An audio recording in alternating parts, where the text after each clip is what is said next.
Hello friends. इक्को Puneet Nokha YouTube channel पर मैं पुनीत नोखा आप लोगों का हार्दिक स्वागत करता हूं। आज का जो वीडियो होगा वह मौलिक अधिकार से जुड़ा वीडियो होगा। संविधान का बहुत ही महत्वपूर्ण टॉपिक है मौलिक अधिकार, तथा बहुत सारे क्वेश्चन इस चैप्टर से बनते हैं और अलग अलग एग्ज़ाम्स में पूछे जाते हैं। पढ़ना तो बहुत आसान है, सभी लोगों ने पढ़ा है, आप और हम सब ने पढ़ा है, लेकिन भूलने की आदत की वजह से हम लोगों को कई बार इस मौलिक अधिकारों को पढ़ना पड़ता है। तो हम लोग आज कोशिश करेंगे कि इसको कैसे पढ़े ताकि लंबे समय तक याद रख सकें और क्वेश्चन अधिक से अधिक सही बने, खासकर एग्जामिनेशन हॉल के अंदर। तो चलिए इसी को शुरू करते हैं और देखते हैं कि क्या ये पसंद आता है आप लोगों को या नहीं। चलिए सबसे पहले बात करते हैं हम मौलिक अधिकार या मूल अधिकार। मौलिक अधिकार क्या है? ये मौलिक अधिकार तो ये जनता को प्राप्त या प्रदत्त संविधान द्वारा वैसे अधिकार हैं जो उनके हितों का संरक्षण करते हैं।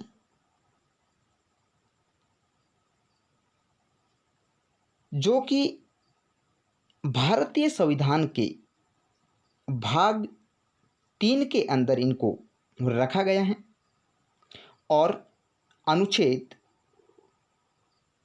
12 से लेकर के 35 तक इसका उल्लेख किया गया है।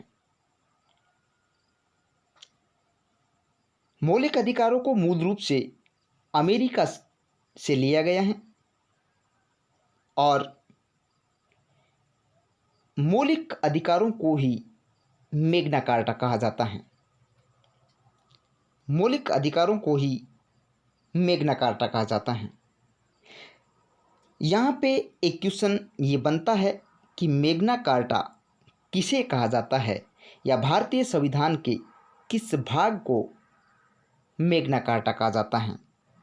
ये क्वेश्चन बन सकता है कि भारतीय संविधान को के अंदर किस भाग को मैग्ना कार्टा कहा जाता है। तो भाग 3 को मैग्ना कार्टा कहा जाता है। और देखते हैं कि मैग्ना कार्टा किसे कहते हैं और ये क्या है। तो मैग्ना कार्टा वास्तव में एक ब्रिटेन से आई एक अवधारणा है। सबसे पहले ब्रिटेन में वहाँ के जो बड़े लोग हैं उनके द्वारा कुछ मजदूरों को अधिकार दिए गए और उन्हें ही मैग्ना कार्टा कहा जाता है। भारतीय संविधान के अंदर मूल रूप से देखें तो 7 मौलिक अधिकार दिए गए थे, लेकिन 44वां संविधान संशोधन 1978 के अंदर हुआ था, जिसके तहत अनुच्छेद 31 के अंदर आने वाला जो मौलिक अधिकार था संपत्ति का अधिकार, उसको हटा करके उसे एक कानूनी रूप दे दिया गया। अब ये कानूनी रूप क्या है और मौलिक अधिकार क्या है, दोनों में फर्क क्या है? जब संपत्ति का अधिकार एक मौलिक अधिकार था और अब 44वां संविधान संशोधन होने के बाद इसे कानूनी अधिकार बना दिया गया, तो इनमें फर्क क्या है? तो मौलिक अधिकार अर्थात संविधान के द्वारा इसे संरक्षण प्राप्त है। इसलिए सुप्रीम कोर्ट और हाई कोर्ट से इसके लिए रिट जारी कर सकते हैं। वहीं कानूनी अधिकार में इस प्रकार की रिट जारी नहीं कर सकते। तो ये इसमें फ़र्क है। इस प्रकार अब देखें तो वर्तमान के अंदर हमारे पास कुल 6 मौलिक अधिकार बचे हुए हैं। और वो कौन कौन से हैं? यदि इसको एक क्रमवार देखें और क्रमवार देखें, इससे हमारे को ये फ़ायदा होने वाला है कि यदि क्वेश्चन में पूछ लिया जाए कि क्रम से इसको सेट करें, तो सबसे पहले आता है समानता या समता का अधिकार। समता या समानता, जो कि अनुच्छेद 14 से लेकर के 18 तक, यानी इन अनुच्छेदों के अंदर समता और समानता से जुड़ा हुआ जो भी अधिकार है उनका उल्लेख किया गया है। उसके बाद आता है स्वतंत्रता का अधिकार। स्वतंत्रता का अधिकार, तो स्वतंत्रता का अधिकार जो है वो अनुच्छेद 19 से लेकर के अनुच्छेद 22 तक स्वतंत्रता से जुड़ा हुआ जो भी प्रावधान किया गया है वो इन्हीं अनुच्छेदों में किया गया है। आगे 3 नंबर, शोषण के विरुद्ध अधिकार। अनुच्छेद 23 और 24 के अंदर शोषण के विरुद्ध अधिकार दिए गए हैं। अनुच्छेद 2 अनुच्छेदों के अंदर इससे जुड़ा हुआ अधिकार दिया गया है। और इसके बाद आता है धार्मिक स्वतंत्रता का अधिकार, जिसके अंदर अनुच्छेद 25 से लेकर के 28 तक धर्म से जुड़े हुए जितने भी प्रावधान किए गए हैं वो इन 4 अनुच्छेदों के अंदर किया गया है। 5वां जो मौलिक अधिकार है वो है संस्कृति एवं शिक्षा से जुड़ा हुआ अधिकार, और केवल मात्र अल्पसंख्यक लोगों के लिए ही है, जो कि अनुच्छेद 29 और 30 के अंदर इससे जुड़े हुए प्रावधान किए गए हैं। इसके बाद जो संपत्ति का अधिकार था उसको 44वें संविधान संशोधन के द्वारा हटा दिया गया और कानूनी अधिकार बना दिया गया। तो अब आता है हमारा संवैधानिक उपचारों का अधिकार। तो अनुच्छेद 32 के अंदर इसका उल्लेख किया गया है और इसी के तहत जो सुप्रीम कोर्ट है वो 5 रिटें जारी कर सकता है, लेकिन अनुच्छेद 226 के तहत हाई कोर्ट जो है वो 5 रिट जारी कर सकता है। अब देखें कि इन अधिकारों को हम एक पर्टिकुलर रूप से सभी का अध्ययन करेंगे और देखेंगे कि कैसे हम लोग क्वेश्चन को बड़ी ही आसानी से हल कर सकते हैं। तो कैसे करें इनको हल, और एग्ज़ाम हॉल में हमारा कोई भी क्वेश्चन न छूट पाए। अब आप लोग ये सोच रहे होंगे कि ये सारे बुक्स में भी हैं, तो ज़रूर बुक्स में है, लेकिन मेरा यहाँ लिखने का और जो समझाने का जो ज़रूरत ये थी कि यहाँ मैं इसलिए लिख रहा हूँ कि मेरा जो लक्ष्य है वो है आप लोगों को याद कराना, ताकि आपको एग्ज़ाम हॉल में दिक्कत न हो।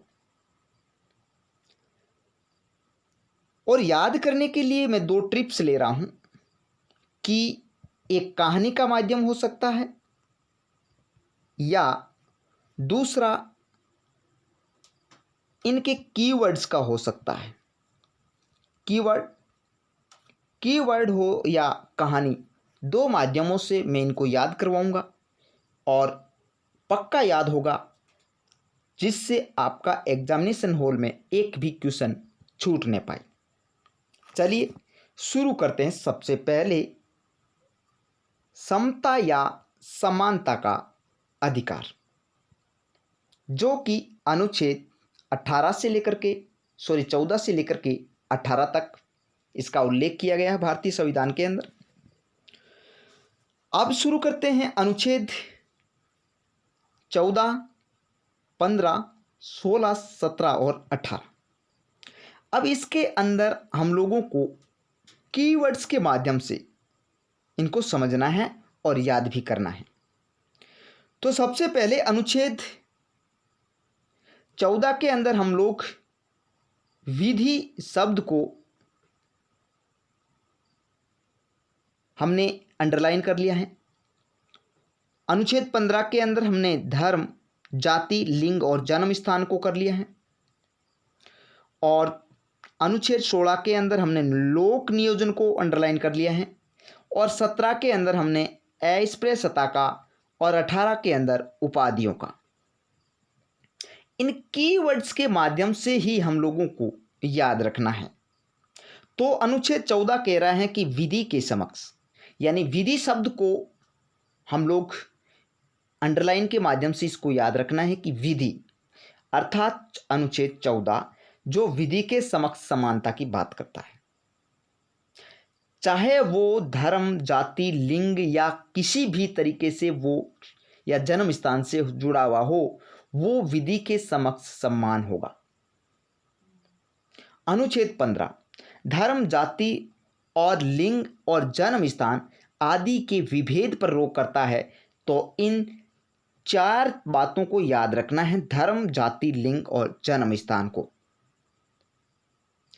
लोक नियोजन यानी कि नौकरियों के अंदर समानता होनी चाहिए। अस्पृश्यता से जुड़ा हुआ क्वेश्चन बहुत बार आता है और इसको याद रखने के लिए बस 17 अस्पृश्यता का अंत करता है अनुच्छेद 17। और उपाधियों का जो अंत करता है, मात्र सैन्य उपाधि और शिक्षा से जुड़ी हुई उपाधियों को छोड़ करके बाकी सारी की सारी उपाधियों का अंत कर दिया गया है अनुच्छेद 18 के तहत। अब मौलिक अधिकार, दूसरा स्वतंत्रता का अधिकार, अनुच्छेद 19 से लेकर के 22 तक जो कि मौलिक अधिकारों से जुड़ी हुई बात करता है। सबसे पहले अनुच्छेद 19 आता है। अनुच्छेद 19 कह रहा है कि अभिव्यक्ति की, अनुच्छेद 19 अभिव्यक्ति की बात कर रहा है, अर्थात जो अपने मन के जो भाव हैं उनको अभिव्यक्त करना, अपने मन के भावों को अभिव्यक्त करना। ये अनुच्छेद 19 कह रहा है कि अपने मन के भावों को अभिव्यक्त करना, अर्थात किस तरीके से करते हैं उनको 6 भागों में डिवाइड किया गया है। इसको एक कहानी के माध्यम से देखें और इसको याद करें ताकि आपको अच्छी तरीके से और लंबे समय तक याद भी रहेगा। इनकी भी अपन कीवर्ड को यूज करते हैं, चुनने का तरीका देखते हैं। सबसे पहले जैसे बोलना,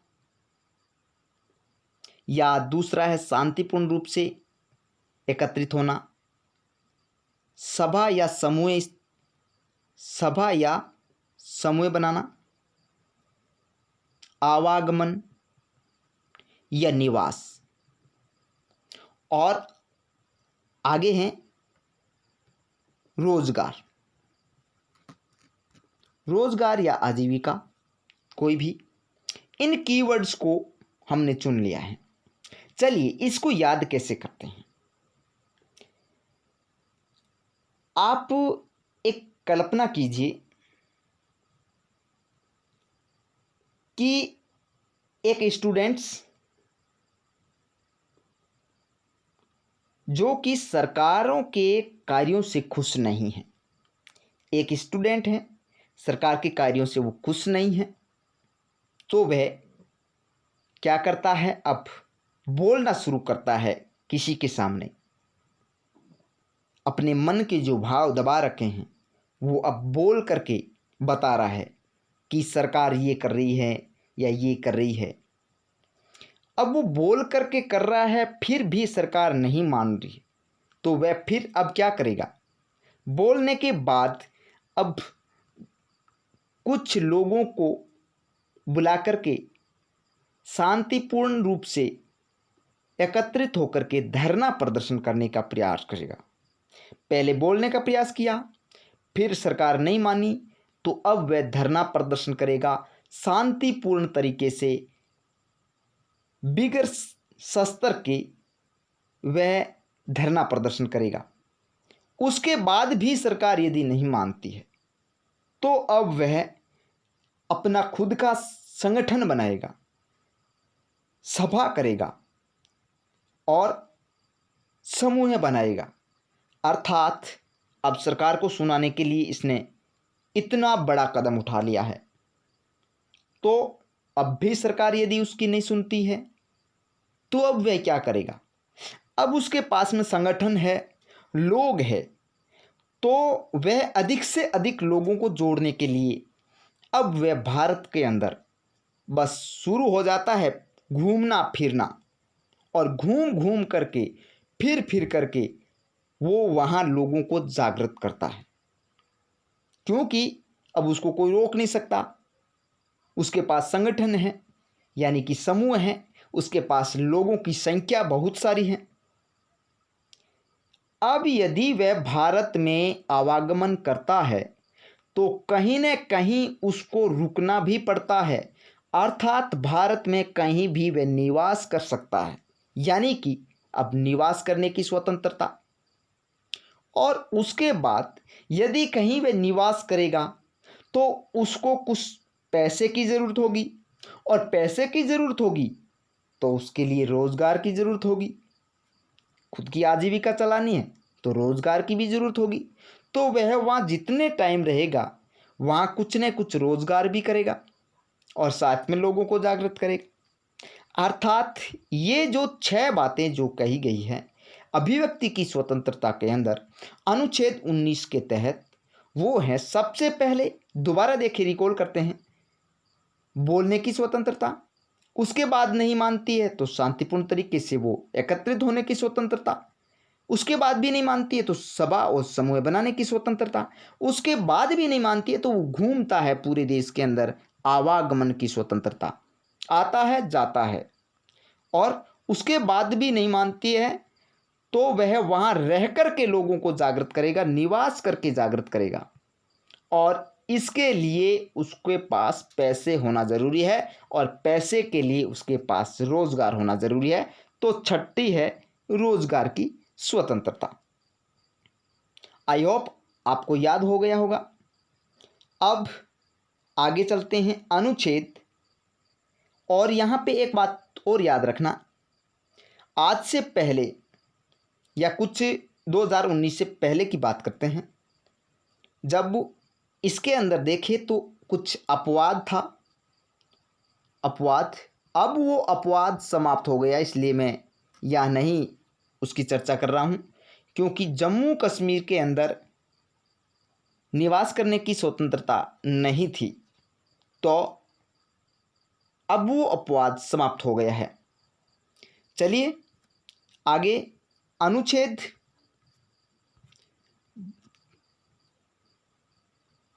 20, अनुच्छेद 20 कह रहा है अपराध के दोष सिद्धि के लिए संरक्षण।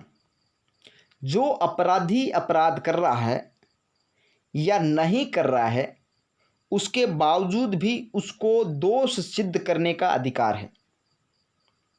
यानी कि वो अपराध कर रहा है तो भी उसको दोष सिद्ध करना होगा, नहीं कर रहा है तो भी उसको दोष सिद्ध करना होगा। तो एक बार इस अनुच्छेद 20 को मैं छोड़ रहा हूँ और आगे अनुच्छेद 21 देख रहा हूँ। पहले अनुच्छेद 21 प्राण एवं दैहिक स्वतंत्रता, जिसको जीवन का अधिकार भी कहा जाता है। प्राण एवं दैहिक स्वतंत्रता के अंतर्गत इसे जीवन का अधिकार भी कहा जाता है।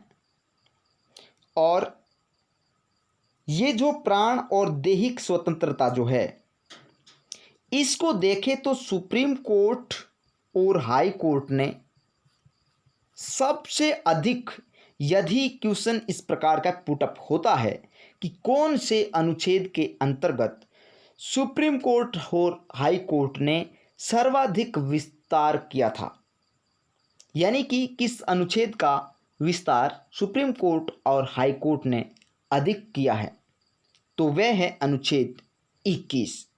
क्योंकि इसको संशोधित करते रहे और संशोधित करते करते ये अनुच्छेद बहुत बड़ा हो गया, क्योंकि ये जीवन का अधिकार है, प्राण और दैहिक का अधिकार है।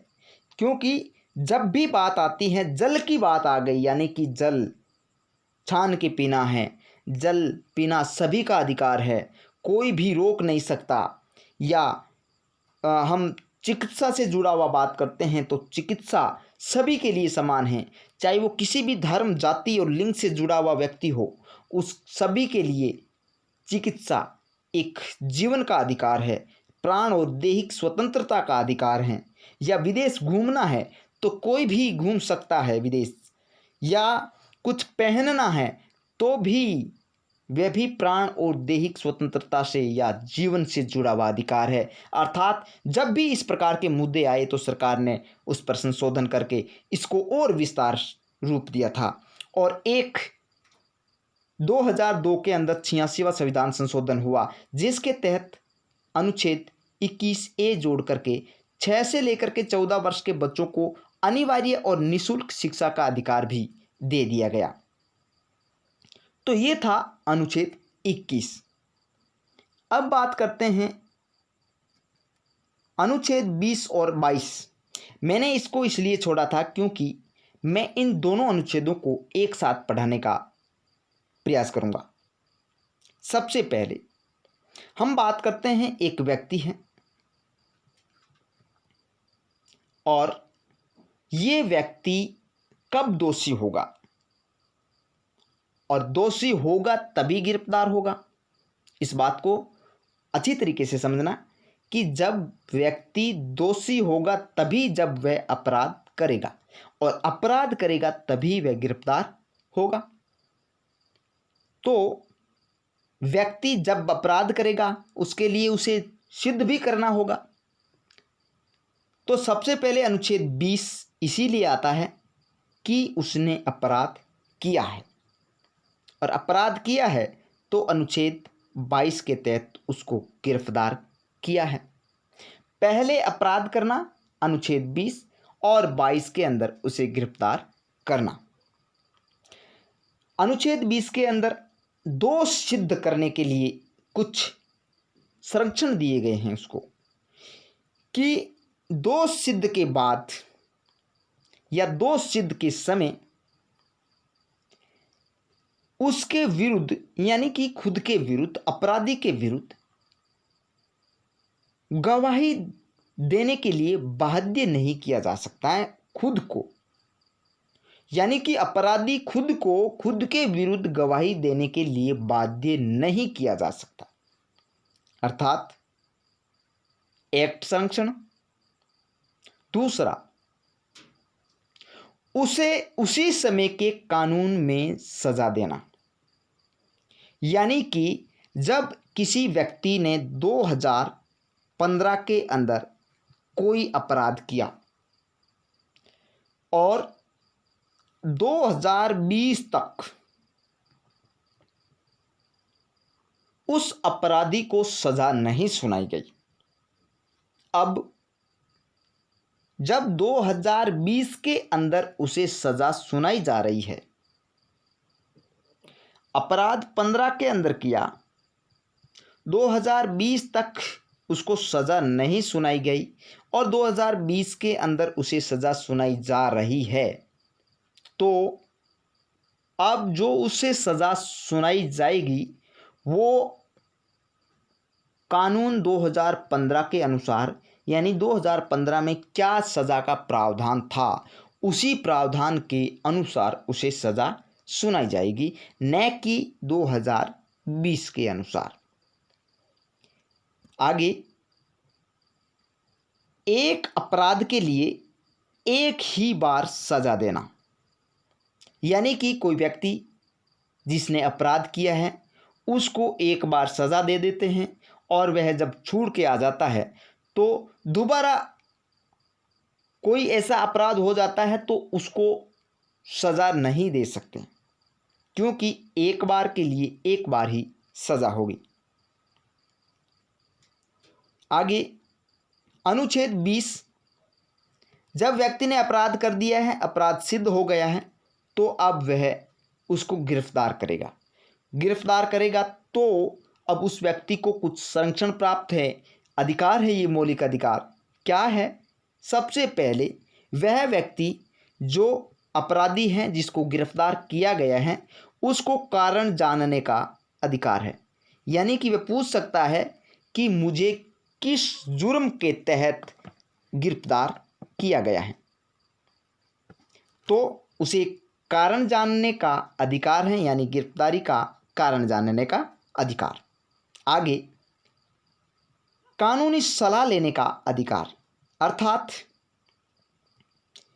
कानूनी सलाह का मतलब ये है कि उसे मनपसंद का वकील कर सकता है, वकील को हायर कर सकता है, वकील से सलाह ले सकता है, अर्थात उसको कानूनी सलाह लेने का अधिकार भारतीय संविधान के अनुच्छेद 22 के अंदर दिया गया है। आगे, तीसरा, गिरफ्तार व्यक्ति को 24 घंटे के अंदर अंदर जो नज़दीक में जो भी मजिस्ट्रेट आता है उसके समक्ष पेश करना होता है। और यहाँ पे एक छूट दी गई है कि वह जब आते का जो भी समय लगता है उसको बाहर निकाल दिया गया है। 24 घंटे के भीतर उसको किसी भी नज़दीकी मजिस्ट्रेट के समक्ष पेश करना। इसके बाद जो मौलिक अधिकार आता है वो है शोषण के विरुद्ध अधिकार।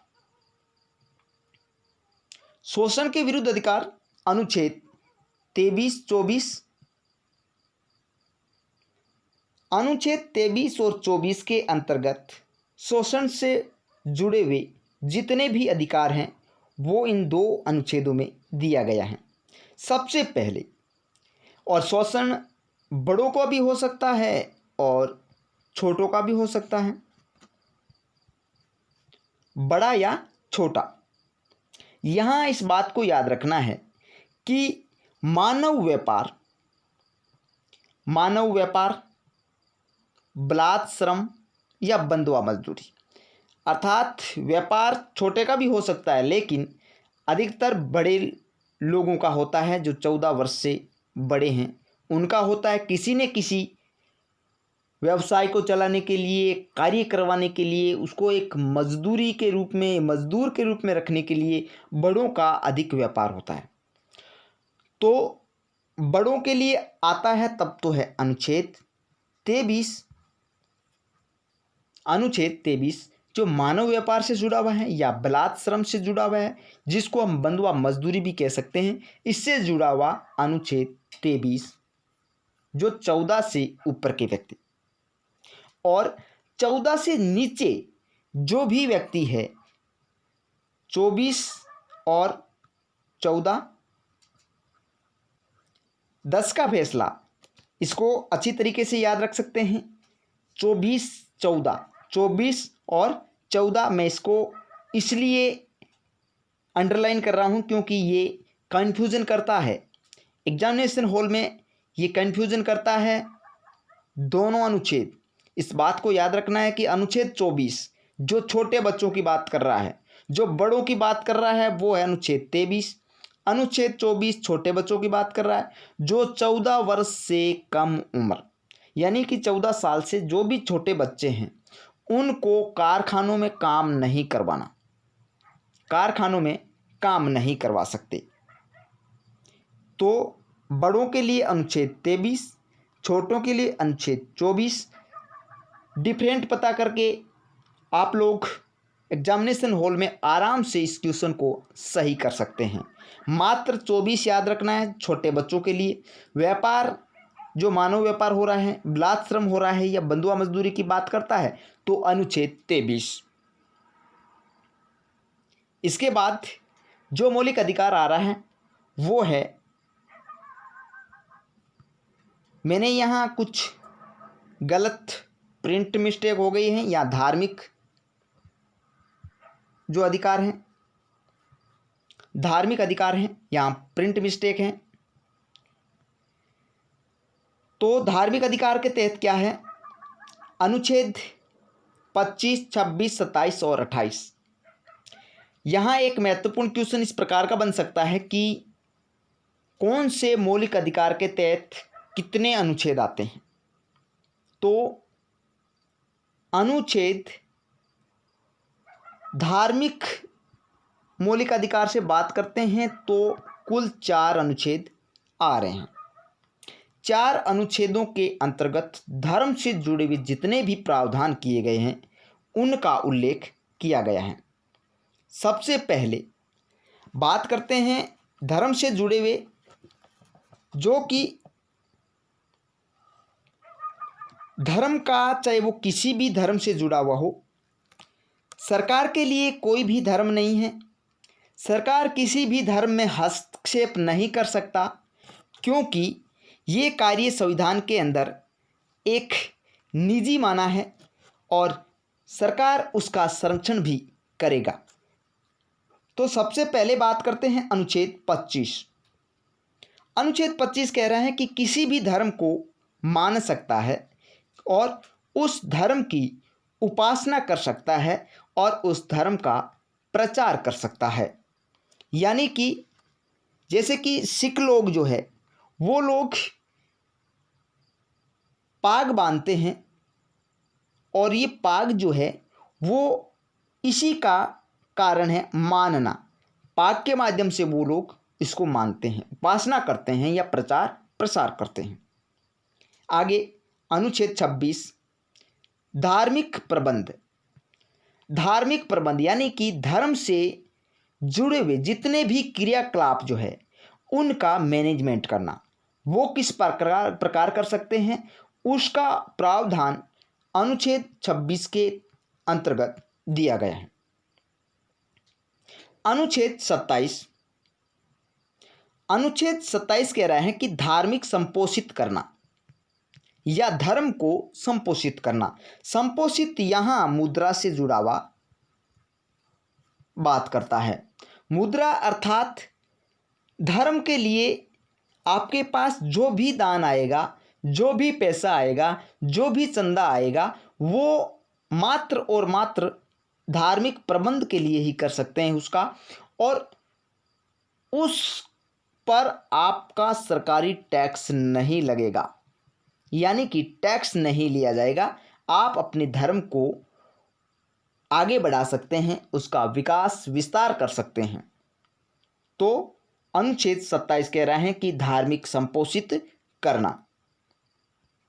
अनुच्छेद 28 कह रहे हैं धार्मिक शिक्षा से जुड़ी हुई बात कर रहा है, और धार्मिक शिक्षा कोई भी व्यक्ति ले सकता है जो जिस धर्म को चाहता है, जो जिस धर्म को मानता है उससे जुड़ी हुई शिक्षा ले सकता है, उससे जुड़ी हुई उपासना में उपस्थित हो सकता है। इस प्रकार की स्वतंत्रता अनुच्छेद 28 के अंदर दी गई है। लेकिन यहाँ धार्मिक स्वतंत्रता, कोई भी सरकारी स्कूल हो उसमें धार्मिक शिक्षा नहीं दी जा सकती। किसी भी स्पेशल कोई भी धर्म हो उससे जुड़ी हुई शिक्षा स्कूलों में, जो सरकारी स्कूल हो उसमें नहीं दी जा सकती। आगे मौलिक अधिकार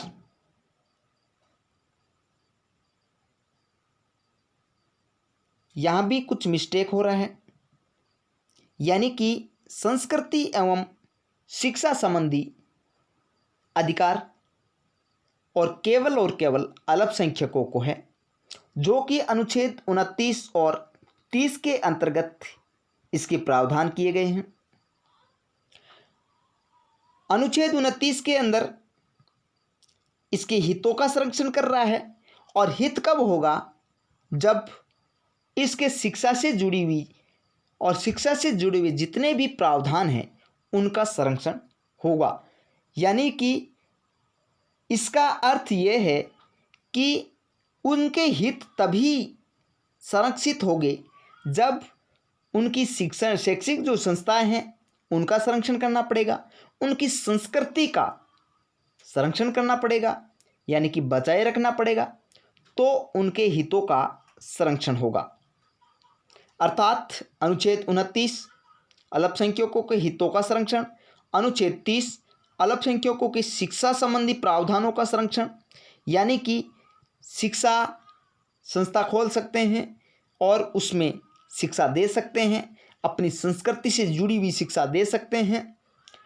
तो शैक्षिक संरक्षण की बात अनुच्छेद 30 कर रहा है अल्पसंख्यकों की। आगे जो अधिकार हैं वो है संवैधानिक उपचारों का अधिकार।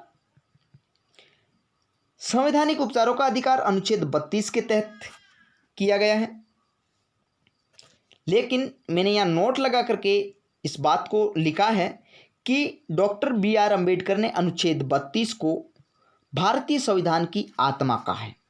यहाँ कन्फ्यूजन ये होता है, आत्मा से जुड़ी हुई बात आती है तब आत्मा,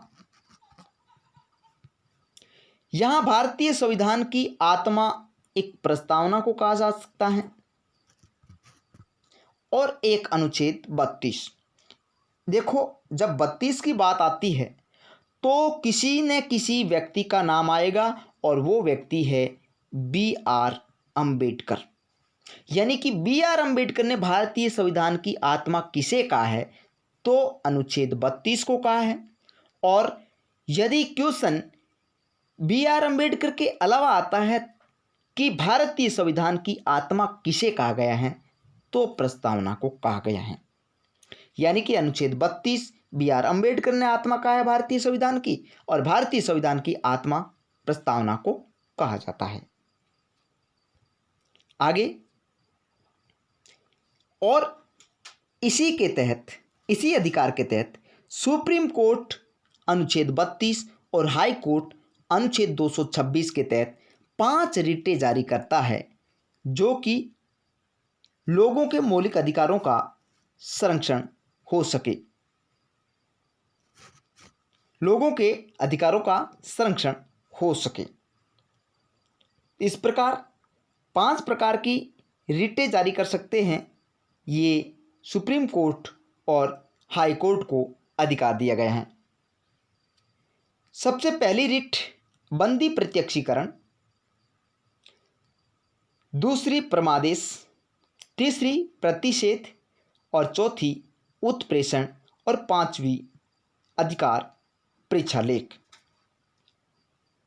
ये नाम हालांकि कुछ अटपटे से लग रहे हैं, क्योंकि भारतीय संविधान जब बन रहा था तो वहाँ संविधान बनते थे उस वक्त अधिकतर लोग जो थे वो थे वकील, और वकील की भाषा को ही यहाँ लिखित में लिखा गया है। तो सबसे पहले यदि बात करें तो बंदी प्रत्यक्षीकरण, बंदी प्रत्यक्षीकरण, बंदी प्रत्यक्षीकरण का अर्थ यह है कि गिरफ्तार व्यक्ति, जो कि हमने अनुच्छेद 22 के अंदर इसको पढ़ा है, उसको 24 घंटे के भीतर नज़दीकी मजिस्ट्रेट के समक्ष पेश करना। जब कोई व्यक्ति या पुलिस थाना उसको पेश नहीं करती है तो हम रिट कोर्ट के माध्यम से रिट जारी करवा सकते हैं। आगे परमादेश, परमादेश जो है वो सुप्रीम कोर्ट और हाई कोर्ट इनके द्वारा मात्र सरकारी अधिकारियों को ही ये आदेश देता है। जो किसी न किसी कार्य की अवहेलना करता है, कार्य को समय पर नहीं करता है, तो किसी व्यक्ति के द्वारा ये रिट जारी करवा सकता है, और वो भी सरकारी अधिकारियों को, कि वह अपना कार्य समय पे पूरा करे। आगे इन दो रिटों को एक साथ पढ़ेंगे। प्रतिषेध, सेध निषेध कर रहा है, निषेध कर रहा है, यानी कि वह उसका प्रतिषेध कर रहा है, यानी कि किसी भी क्षेत्र जो कि आपके अधिकार के अंतर्गत नहीं आता है। और उत्प्रेषण जो है ये क्या कर रहा है, ये किसी कार्य को उसके बाहर रख रहा है, उसके कार्य को बाहर रख रहे हैं, और ये अधिकार जो है उसके क्षेत्र से ही बाहर रख रहा है, उसको कार्य को बाहर रख रहा है, मात्र जो मुकदमा हो उसको बाहर रख रहा है। प्रतिषेध जिसके तहत सुप्रीम कोर्ट और हाई कोर्ट, सुप्रीम कोर्ट इसको और हाई कोर्ट डिस्ट्रिक्ट कोर्ट को, इस प्रकार ऊपरी न्यायालय जो है वो निचले स्तर के न्यायालय को ये आदेश देता है कि यह जो कार्य जो है या ये जो क्षेत्र जो है वो आपके अधिकार क्षेत्र से बाहर है। यानी कि ऊपरी न्यायालय निचले स्तर के न्यायालय को ये आदेश देता है कि ये क्षेत्र आपके अधिकार क्षेत्र से बाहर है। प्रतिषेध निषेध कर रहा है, मना कर रहा है। और चौथा उत्प्रेषण, ये भी यही कह रहा है कि सुप्रीम कोर्ट हाई कोर्ट को कहता है और हाई कोर्ट डिस्ट्रिक्ट कोर्ट को कहता है कि ये जो आपके पास में जो भी लंबित मुकदमे हैं वो मेरे पास भेजे, ये आपके अधिकार क्षेत्र से बाहर हैं। जो भी लंबित मुकदमे हैं वो मेरे पास भेज दे, ये आपके अधिकार क्षेत्र से बाहर हैं। आगे पांचवा है अधिकार परीक्षालेख। अगर कोई व्यक्ति कोई भी पद पर सार्वजनिक अधिकारी बनता है जो कि गैर कानूनी तरीके से बनता है, तो उसकी योग्यता का परीक्षण किया जाता है, और वह भी कौन सी रिट के माध्यम से, अधिकार परीक्षा लेख के माध्यम से ये रिट जारी करता है, और उसकी योग्यता का परीक्षण किया जाता है जिसने गैर कानूनी तरीके से एक सार्वजनिक अधिकारी बनने का सफर तय किया। आगे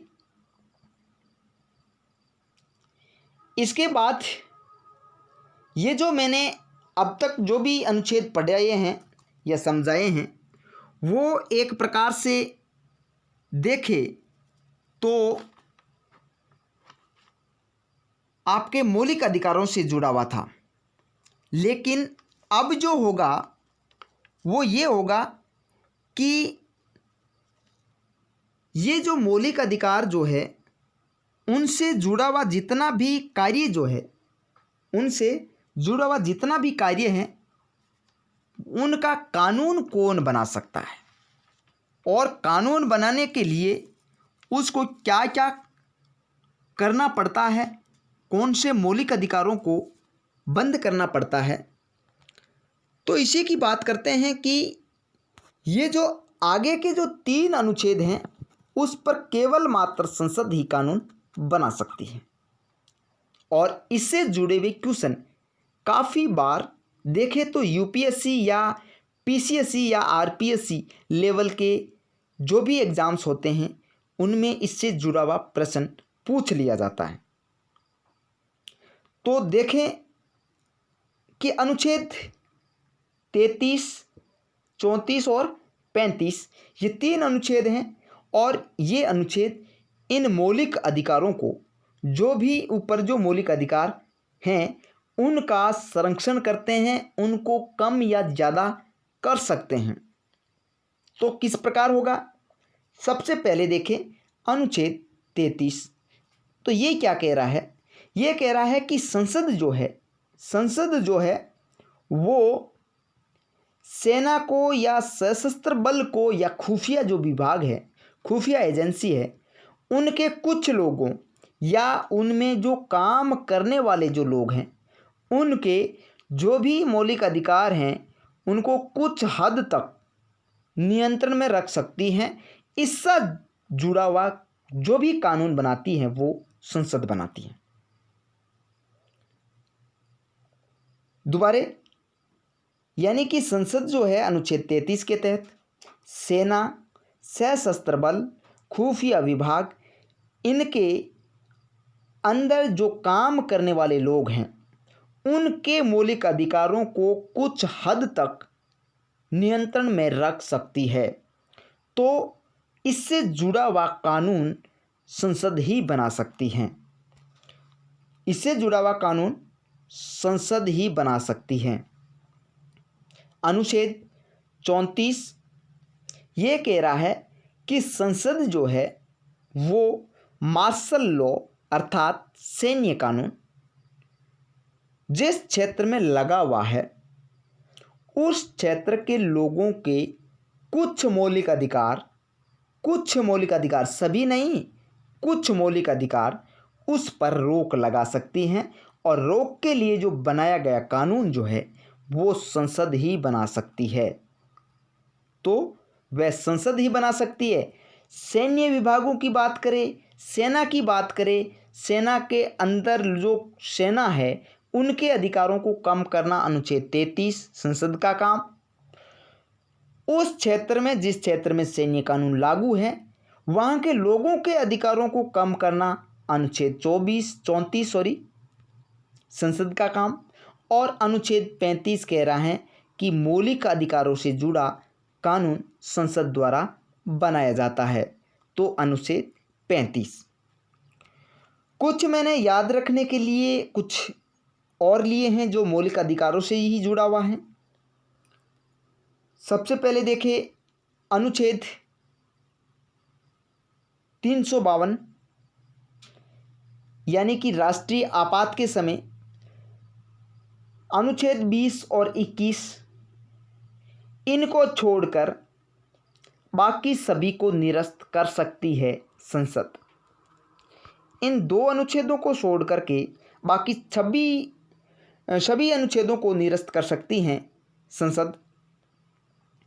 कुछ मैंने ये भी लिए हैं जो एग्ज़ाम की दृष्टि से महत्वपूर्ण है, अर्थात केवल भारतीय नागरिकों को प्राप्त मौलिक अधिकार, यानी कि इन मौलिक अधिकारों में कौन कौन से मौलिक अधिकार जो है वो भारतीय नागरिकों को, केवल भारतीय नागरिकों को, न कि विदेशी नागरिकों को।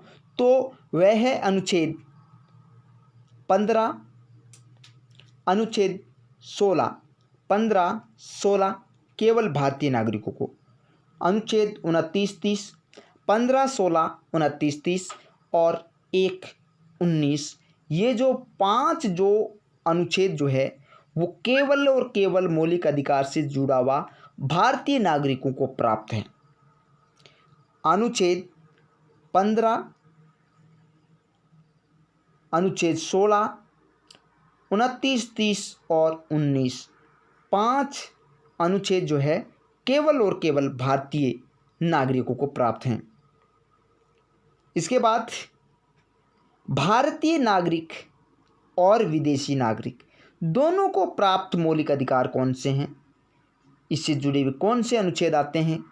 तो वह है अनुच्छेद 14, अनुच्छेद 14, 20 और 21 और एक 21A, 21, 20, 14 और 23, 24 और 25 से 28, यानी कि 25 से 28 धार्मिक जो स्वतंत्रता का जो अधिकार जो है वो चारों के चारों,